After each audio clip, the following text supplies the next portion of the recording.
লক্ষ নেতা কর্মী এখনো পর্যন্ত আমাদের স্পিরিটের সাথে আছে।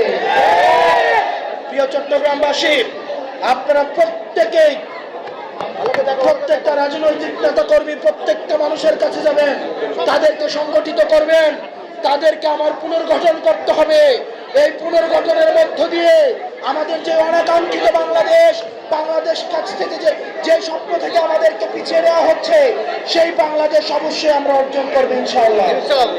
আমাদের আহ্বায়ক জনাব নাহিদ ইসলাম উনি ঘোষণা দিয়েছিল 10 বছরের মধ্যে যদি বাংলাদেশের কাঠামোগত পরিবর্তন না হয় তাহলে উনি রাজনীতি ছেড়ে দিবেন।